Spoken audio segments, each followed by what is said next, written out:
Hey, I'm going to give you a little walkthrough of our course site here on Blackboard. So usually when you first log in, you're here on the announcements page, and you can see there's a menu here to the side that you can navigate. Every now and then that disappears. Usually if you just sort of mess with the margins, you'll be able to get that menu back. And so on the announcements page, when you first get in, periodically I'll post an announcement, particularly if there's some sort of change in the course. For instance, if we have an assignment and I've decided to extend a deadline, or if we're going to do things a slightly different way, I would put the announcement here. The standing announcements right now are things about resources for students on campus, and those are resources for needs that students may have, including academic and non-academic needs. Now here on the menu there's a part that says Start Here. And so that's the best place to start your exploration of the online course. We've got a welcome message, talk a little bit about the course delivery method.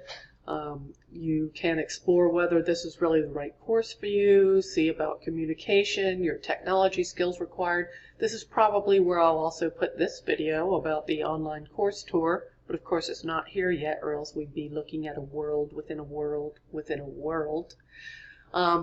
There's some information about the Course Cafe, which is where we do our discussion threads and our video threads, and then the things that you should do next for involvement in the course. There's an About Your Professor tab. That tells you about me. There's a little video, talks about my office hours, my email, and my faculty website if you want to learn more. There's a link for the syllabus. You can pull that up. When you pull it up, it'll come up in a pop-up window, and that will allow you to see most stuff on the syllabus. But I did notice that when you use that, the handsome graphic that I put at the end here doesn't come across. So it's actually better if you just hit that little download link. You'll get a pop-up window over here. Then a window will open with the syllabus. And that's actually, if we scroll down, has the nice looking graphic that shows your different assignments in terms of how they correspond with the different sessions of the course or modules of the course.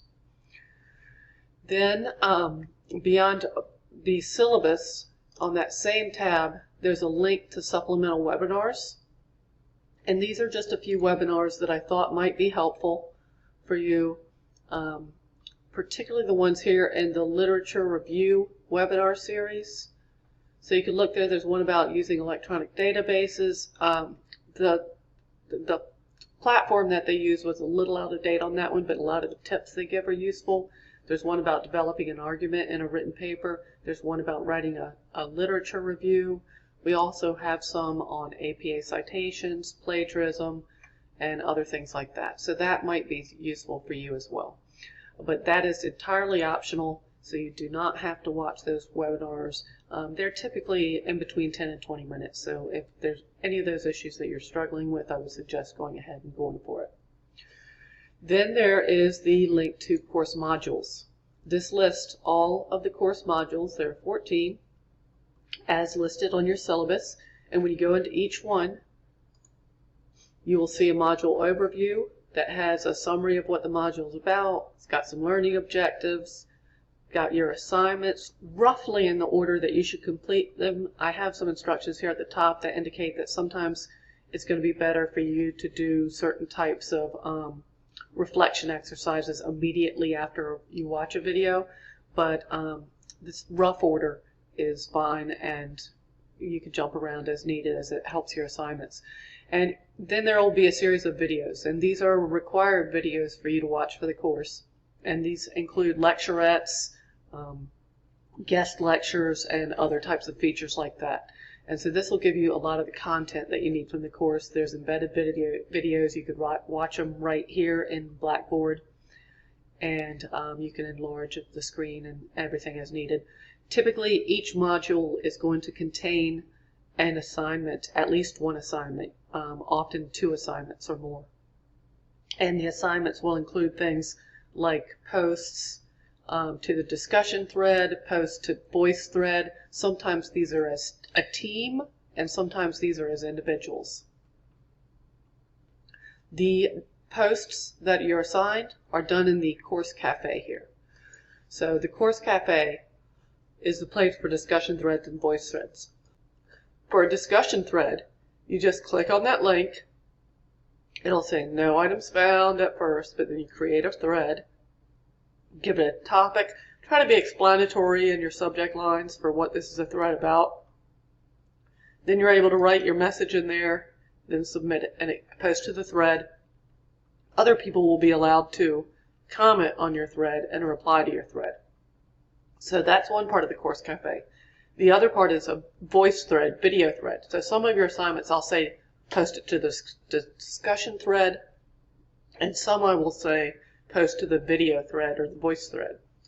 The voice thread will take you into an app, and here it says no voice threads found. Again, create one, create a new voice threads, or you can select from your previous ones to edit them. Typically when you go in there to create a new one, it'll have an add media link. You just click add media, and you could choose to do a screenshot, add some media, do an audio recording, do a webcam photo, a webcam video. That's what we'll typically like to use. And then you would start recording and stop recording, and it'll post to the thread, and then you can edit it and so on.